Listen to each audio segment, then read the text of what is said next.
लिहाज से। राजेश जी, एक बार जरा सुजलॉन आप जरा चेक करके बताइए, क्योंकि हम देख रहे हैं कि बाइंग उसमें आ रही है। 65 रुपए के आसपास के सुजलॉन के प्राइसेस हो गए, ऑलमोस्ट 5-6 महीने के हाइज पर जाकर ये शेयर कारोबार कर रहा है। शायद नतीजे भी आने वाले हैं सुजलॉन के। आपको इसमें स्ट्रेंथ दिखती है आगे? निवेश का नजरिया बनाना चाहिए या फिर यही भाव रहेगा इसका, 10 रुपए ऊपर 10 रुपए नीचे रेंज में रहेगा? देखिए, पहले सुजलॉन की बात करें तो डेट इन्होंने लगभग जीरो कर लिया है। रुपए उठाए क्यूआईपी वगैरह के से, जिससे इनके डेट नीचे चले गए। रिन्यूएबल में एक बड़ी अच्छी कैपेसिटी है, लेकिन आपने जैसा कहा ना कि 10 रुपये ऊपर 10 रुपये नीचे, मैं पूरी तरीके से सहमत हूँ इस बात से, क्योंकि जो भी फंडामेंटल्स इस वक्त तक हैं वो ऑलरेडी प्राइस में डिस्काउंटेड है।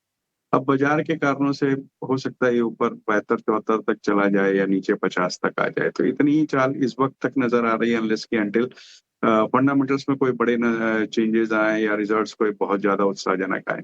रिन्यूएबल एनर्जी में इससे अच्छे विकल्प इस वक्त उपलब्ध है। अगर खास बात की जाए तो टाटा पावर में अगर आप देखो तो रिन्यूएबल में एक बड़ी क्षमता बनाने जा रहे हैं। एनटीपीसी ग्रीन बहुत अच्छा लग रहा है। तो मैं समझता हूँ कि ज्यादा स्टेबल वो काउंटर है। हो सकता है इतनी वाइल्ड मूवमेंट नहीं दे, बट एटलीस्ट स्टेबल काउंटर है, लॉन्ग टर्म में अच्छे पैसे दे सकते हैं।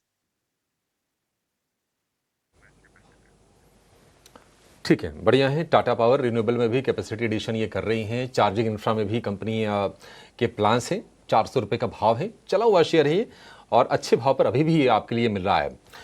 कुछ और शेयरों के बारे में जरा आप पता करते हैं। देखिए, मानसून तो आ गया, मानसून आया तो ऑटो चल रहे हैं, एफएमसीजी में हम तेज़ी देख रहे हैं। सरकार को डिविडेंड मिला तो कैपिटल गुड्स वाले शेयर चल रहे हैं। लेकिन मानसून के चलते ना फिर कुछ शेयर थोड़े से बैक सीट भी ले रहे हैं। अगर हम आज के सत्र में देखेंगे तो सीमेंट वाली जो कंपनीज होती हैं उनके लिए सीजनली वैसे Q1 जो होता है फाइनेंशियल ईयर का, वो थोड़ा सबड्यूड रहता है। लेकिन अब मानसून पहले आ गया तो उन पर हिट आ रहा है। हम देख रहे हैं कि आज तमाम जो सीमेंट काउंटर्स हैं वहाँ पर थोड़ी गिरावट आज देखने को मिल रही है। अल्ट्राटेक जो दिग्गज है आधे % नीचे है। बाकी अभी हमने चर्चा की, इंडिया सीमेंट हो गया, डालमिया भारत हो गया, श्री सीमेंट हो गया, ये शेयर भी आज थोड़ी कमजोरी के साथ ट्रेड कर रहे हैं। टूर ट्रेवल वाली जो एक्टिविटीज़ होती हैं वो भी थोड़ी कम होती हैं। निश्चित तौर पर अगर बारिश हो रही हो, तूफान आ रहे हैं, आंधी हो रही हो, तो फिर लोग कट डाउन करते हैं अपने प्लान्स पर। आज इंटरग्लोब एविएशन के शेयर को देखिए, वहां पर आपको करीब 1.5-2% के आसपास से गिरावट दिखेगी, और ये वायदा के सबसे ज्यादा गिरने वाले शेयरों में भी शामिल है ये शेयर। फिलहाल 1.5% की गिरावट है। श्रीकांत जी, कहीं कोई शॉर्ट इनिशिएट करना चाहिए आपको, या फिर बाजार का ये जो मोमेंटम हम देख रहे हैं इसमें थोड़ा रिस्की हो जाएगा शॉर्ट करना, बिकवाली के सौदे डालना?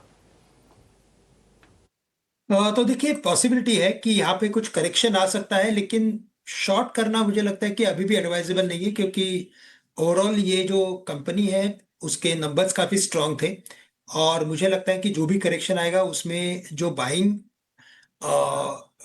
एक्सपेक्टेड है वो काफी स्ट्रांग हो सकता है। और कई दिनों से ये स्टॉक इनफैक्ट चला है।